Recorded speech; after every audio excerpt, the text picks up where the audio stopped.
Well, the passage that we're going to look at is back in Joshua. So we're going to pick up back in that book in chapter 21. And if you have Bibles, you can go ahead and gather them at this time. And go ahead and turn to that passage. And as we're going there, I want to begin this session with the end of the chapter actually in mind, because it's the end of the chapter that's a summary of the book of Joshua so far. So let's start reading in Joshua 21, verse 43. It says here, "So the Lord gave Israel all the land which he had sworn to give to their fathers, and they possessed it and lived in it. And the Lord gave them rest on every side, according to all that he had sworn to their fathers. And no one of all their enemies stood before them.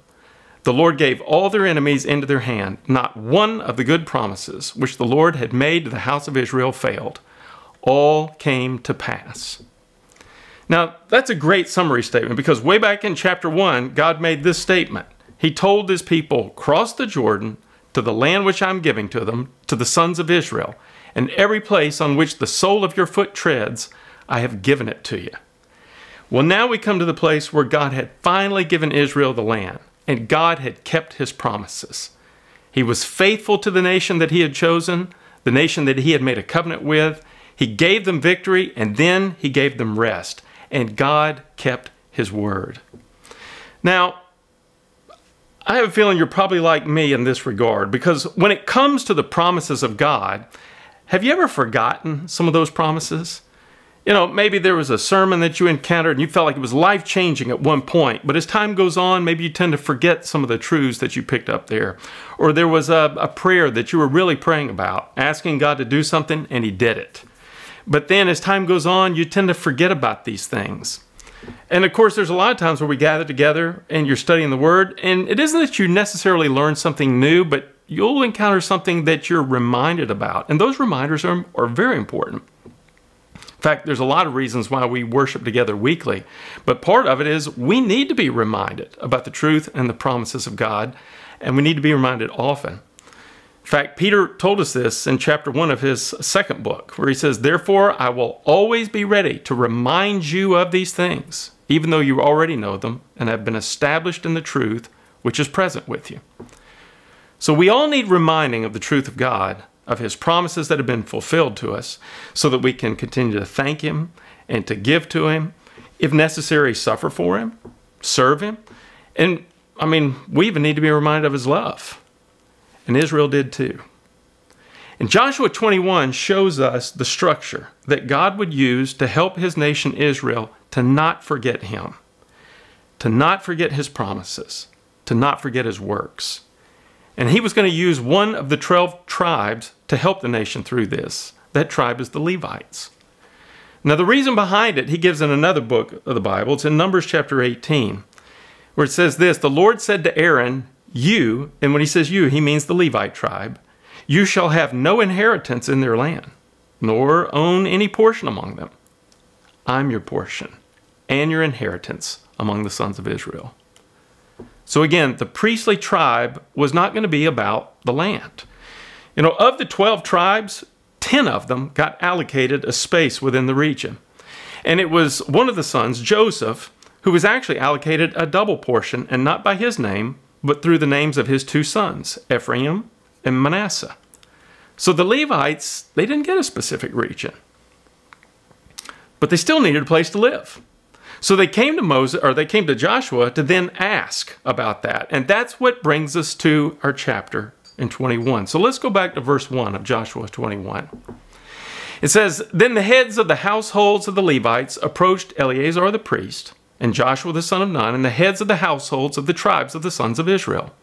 And they spoke to them at Shiloh in the land of Canaan, saying, The Lord commanded through Moses to give us cities to live in, with their pasture lands for our cattle.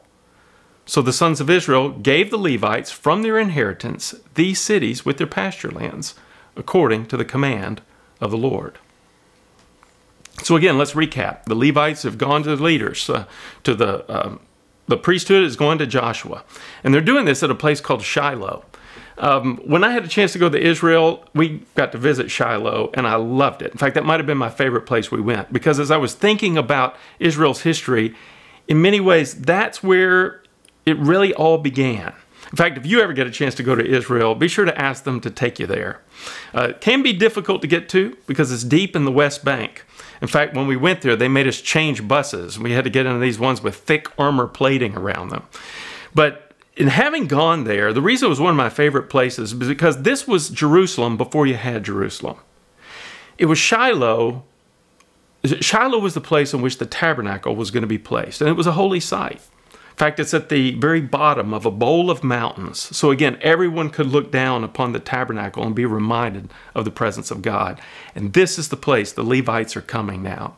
And they're saying, look, we know that the Lord is our inheritance, but we still need a place to live. And so the solution was each of the other tribes were going to donate cities within their region. In fact, last week, or a couple of weeks ago, we looked at the cities of refuge. Those were some of the cities that would be donated. But there's 48 total cities that the Levites now are going to get to live in. And they're given pasture land so that they can raise their animals. So let's think about what this means. All throughout the nation, the priestly tribe is now scattered everywhere. And with their presence, we're going to find their influence. In fact, let's just kind of get a sampling here of what they were given. Let's go back to verse 4. It says, "Then the lot came out for the families of the Kohathites and the sons of Aaron the priest, who were of the Levites, receiving 13 cities by lot from the tribe of Judah, from the tribe of the Simeonites, from the tribe of Benjamin. And the rest of the sons of Kohath received 10 cities by lot from the families of the tribe of Ephraim, and from the tribe of Dan, and from the half-tribe of Manasseh." Now you kind of read that and it seems a little bit boring. In fact, the whole entire rest of the chapter reads just like that, except the tribes and the names of the cities are different. But let's understand the importance of what's going on. God is making a point to intersperse the influence of the priesthood all throughout the land. For that time, God had put the means by which the godly influence of the priesthood was now going to be disseminated. Now the Levites, even if a Levite never got to say a word with his mouth, his being there was just going to be a lesson to the community, of a reminder of who God is and what he was doing. In fact, there was 2 lessons you were always going to be reminded of when you saw a Levite in your neighborhood. The first one was this: these guys were not allowed to own land because God said he was their inheritance. We read about this in Deuteronomy chapter 10, where it says, "At that time, the Lord set apart the tribe of Levi to carry the ark of the covenant of the Lord, to stand before the Lord and to serve him, and to bless in his name until this day. Therefore, Levi does not have a portion or inheritance with his brothers. The Lord is his inheritance, just as the Lord your God spoke to him." So again, the Levites, they could own a house. In fact, they could even sell a house. What they couldn't own was the land. They couldn't even own the pasture land that they had their cattle or sheep or whatever it is that they had back there. But it was a reminder to everybody looking at them. God was their inheritance.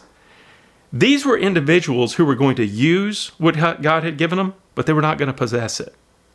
Users, not possessors. And the nation of Israel had counted on the promise of land. That was part of what they were banking on from God. But because they've got Levites with them, they're always seeing that through the lens of God's covenant, and ultimately being reminded that Israel was tied to the Lord, not the land. It was the Lord. And the priests were going to be the living example of that. There's a second living lesson you got by having a Levite living with you in your neighborhood. And that is that their scattered presence was going to be like leaven in bread. They were to permeate the entire nation with the instruction of the Lord in both their teaching and their example. And we see this in 2 Chronicles 17, where it says that the Levites taught in Judah, having the book of the law of the Lord with them. And they went throughout all the cities of Judah and taught among the people. So, again, you look at this chapter, at first glance, it seems kind of dry and it seems kind of boring until we understand that God has interspersed his priests throughout the nation to establish a godly influence. The priesthood is going to be the leaven of God among the people. God has intentionally dispersed these guys all throughout the region so they could remind the nation by their lives of non-ownership and by their teaching that God was over them. And they were all God's people. Now, what do we as New Testament Christians do with this? Well, the New Testament draws a parallel for us, actually, between us as Christians and the priests of God for Israel. In fact, God tells us this in the book 1 Peter chapter 2, where he says, you, meaning you Christians, you are a chosen race, a royal priesthood.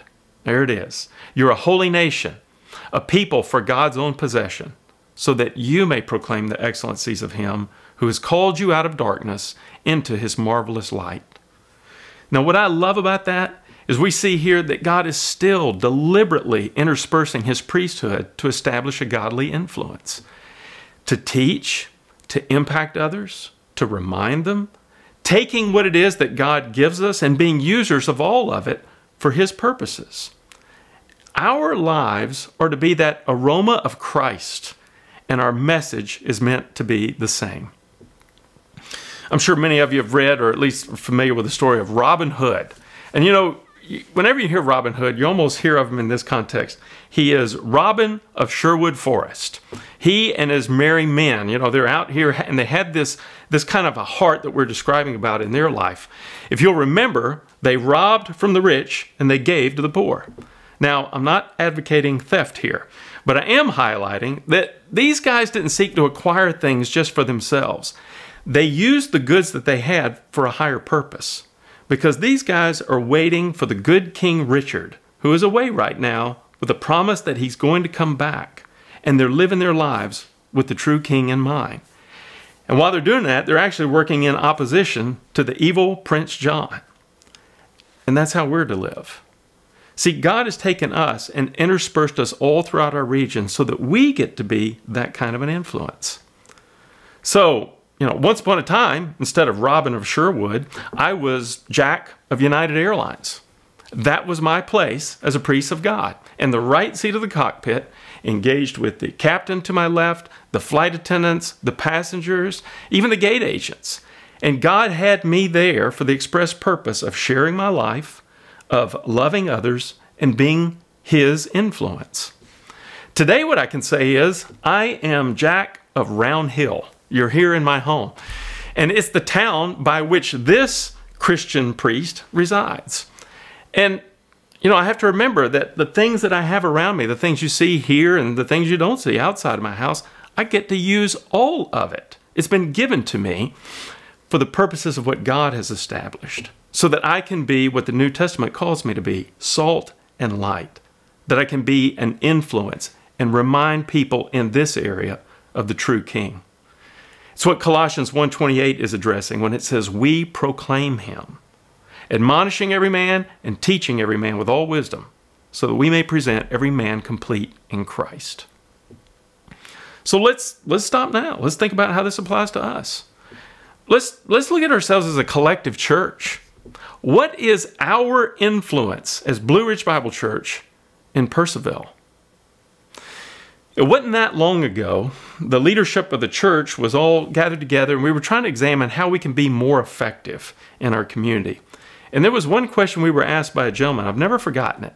He said, listen, if Jesus Christ decided to rapture his church overnight, and he called you all up, as the Bible teaches, how long would it be in your community before anyone noticed this church was gone?